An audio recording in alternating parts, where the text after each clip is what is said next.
Good morning, guys. Hope everybody had a good, fantastic weekend. This is Hollywood Wade here, Sound Off Radio. Wanted to go over a little bit of the football with you. We'll start with Thursday night, the Giants in Philadelphia. I got to start off by saying first, Philadelphia is not that good. The Giants are that terrible. They made them look a whole lot better than they are. Carson Wentz probably, I know that was a season or game high, rather I should say, in touchdowns and performance all the way around. That's really all I'm saying on Philadelphia. They're not a bad team, but they're not as good as they was made to look on Thursday. Giants ruining the streak of every home team to win and cover the spread on Thursday Night Football. They blew that out of the water.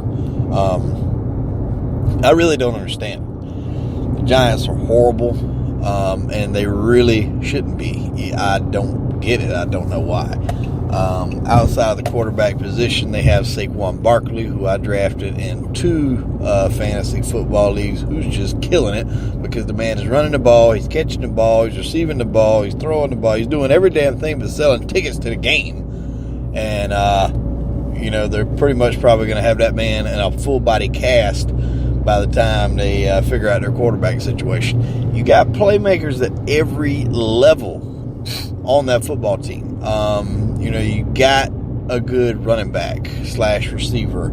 You've got a good wide receiver, Odell Beckham Jr., albeit he's a little crybaby bitch, but you've got a good tight end. Then on the defensive side of the ball, you have Olivier Vernon, you have Landon Collins, you have Janoris Jenkins, you have playmakers on this team. I just don't get how they're this bad.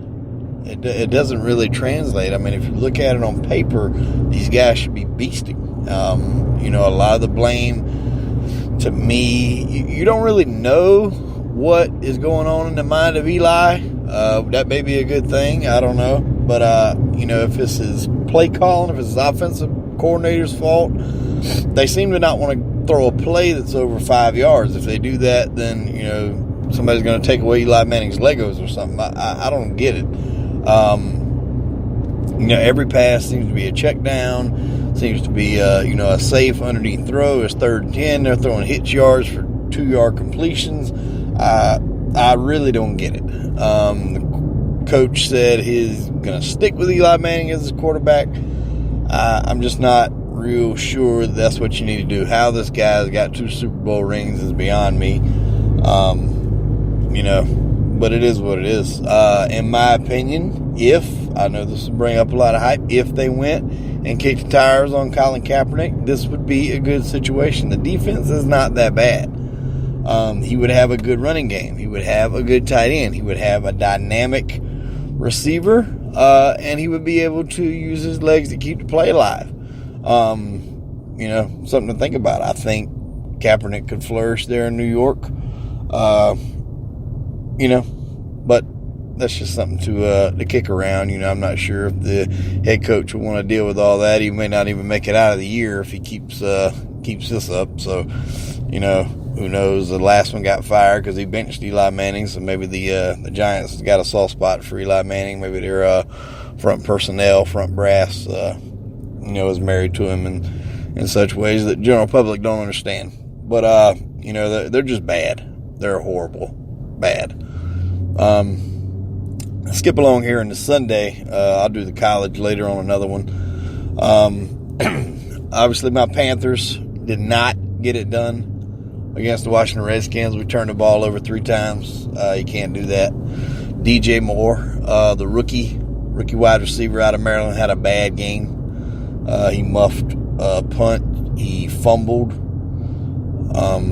A ball trying to get some extra yards. And, man, that's what he does. So you live by the cheap shirt, you die by the cheap shirt, somebody once told me. So, Cam, he did throw a pick. Pick wasn't exactly in coverage. It's probably as good as a punt, which is what we were going to have to do anyway if it was incomplete. So I'm not too terrible about that. I'd hated it was Josh Norman to come down with it. It could have been any damn body else but him. But, we still had a chance to win the game. We didn't do it. I'm not quite up to snuff on the play calling or what we were thinking or what we were doing. I really don't know who manages our games when it gets in tight situations like that with timeouts and things like that. That's what really burned me up, was we had plenty of time. We were down there. We were in the red zone, and we still had 3 timeouts. So if something happens, and obviously it's 4-down territory, so you're going to go for it. But if you don't get it, okay, then you're turning the ball over inside your own 10, 15-yard line. Obviously, Redskins are going to run 3 straight times. You're going to burn your 3 timeouts if you can stop them. But you do get the ball back. Even if you're talking 30 seconds, 3 straight timeouts, you're getting the ball back with 24, 25-ish seconds, depending on how long your kick return is. And we've got some speedsters back there. 20 seconds is enough to throw a bomb to get close or even draw a flag and put you in position. So while they burned that timeout there after he threw the play to McCaffrey in the end zone over his head, I really don't know. They did not need to. They had plenty of time. In that situation, you should already have the plays you want to run in your head anyhow. So I think that was a little bit of a fudge on our part to blow that time out. We should have kept the 3 in our pocket. But you're not supposed to win football games when you play like that.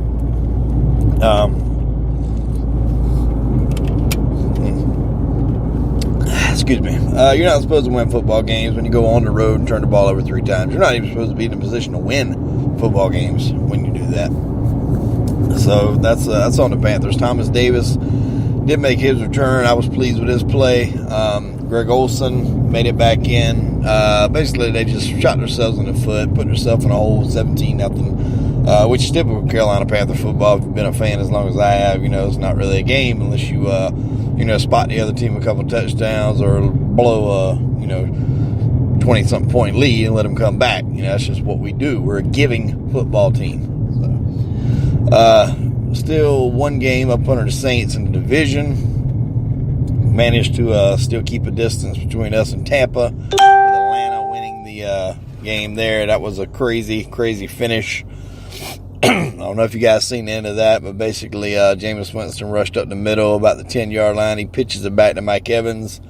Mike Evans fumbles it, picks it up, pitches it back to where Deshaun Jackson is.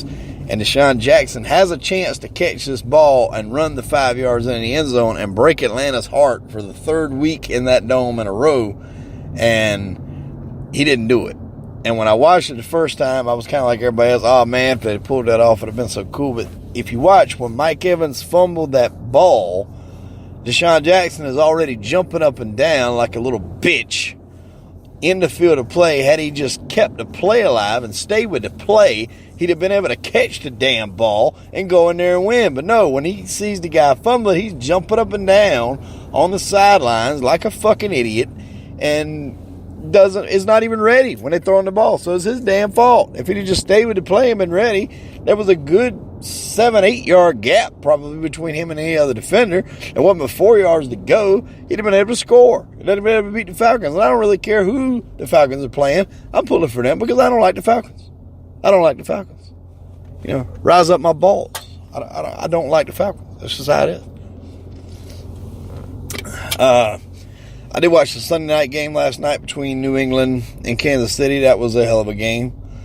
Brady seems to have found, his stride here this season. This usually happens with New England. They come out within the first 4 weeks. They drop, a game or two. Everybody says, Brady's lost it. Belichick's got Alzheimer's, blah, blah, blah. They need to hang it up. Their time is done. The game's passed them by. And then they're just going to tear and beat everybody they're not supposed to beat. Miami was undefeated. Miami's got their number. They beat Miami's ass. Kansas City, this kid's put up numbers, which he did put up numbers. He put up numbers last night. New England's just tough to beat. They're tough to beat at home. They're tough to beat, period. They're a tough football team. And, they managed to pull it out last night. Was it easy? No. That could very well be definitely a match you see later on in the AFC side of things. If not, possibly the AFC Championship. Kansas City's only lost to 1 game. New England's only lost to 2. I haven't looked at their schedules far enough to see as far as them, running the table. But I don't see too many people beating Kansas City in their division. I just don't. So they're probably going to run roughshod over that division.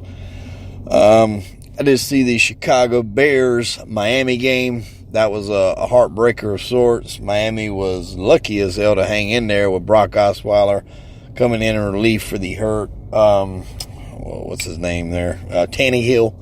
But he did it. He answered. There was definitely some juju and some voodoo going on there for them boys to keep pace the way they did, and them crazy plays. And then in overtime, Kenyon Drake, which is the running back from Miami, from Alabama. I know Clemson fans remember him, but was running the ball and fumbled on the 1. Bears players recovered in the end zone, and they drive down the field. Been moving the ball fairly much however they wanted, and chose to get conservative. They channeled their inner Carolina Panther and tried a field goal from 52 yards away, I think, and missed it. So after they got the play that you would think would give them a momentum of getting the fumble in the end zone, and overtime, at that point, all they have to do is kick the field goal to win because the other team already had their possession. And they go conservative on 3rd down, give the guy a long kick, and he shanks it. Miami then, in fact, drives down the field on their side. Brock Osweiler puts together a nice little drive, and then Miami wins the game. A heartbreaker for Chicago. Chicago looks to be the real deal. They have Khalil Mack. Their defense is doing good. They're ahead of the Packers in that defense. They're ahead of the Vikings in that, that league, division rather. So that's shaping up to be a good sign for Chicago. The Bears. I'm pretty sure that phrase will be thrown around a lot before the end of the year because they'll be in this discussion come playoff time, no doubt about it. The Cowboys. Oh my.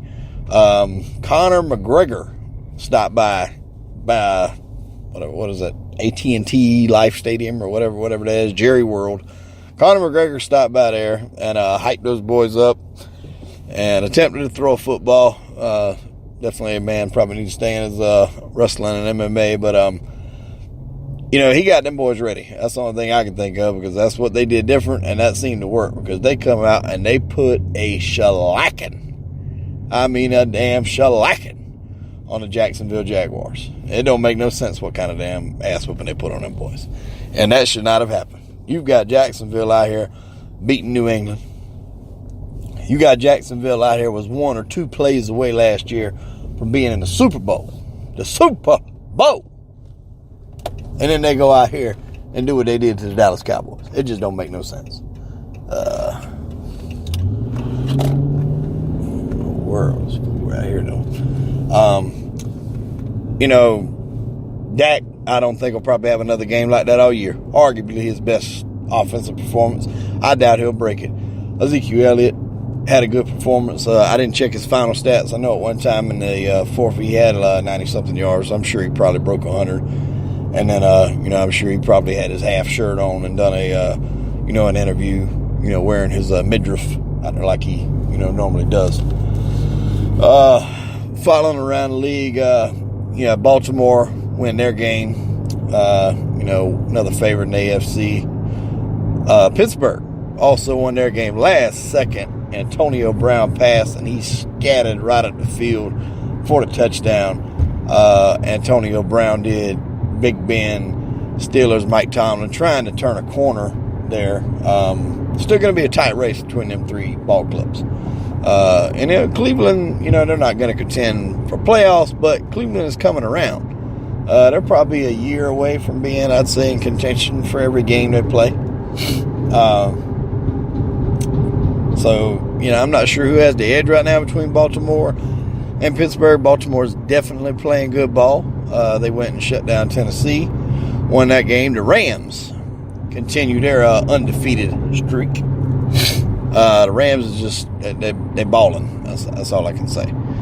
Todd Gurley is balling. Jared Goff is balling. Those boys are going to be nasty. They're definitely going to be around come playoff time, no doubt about it.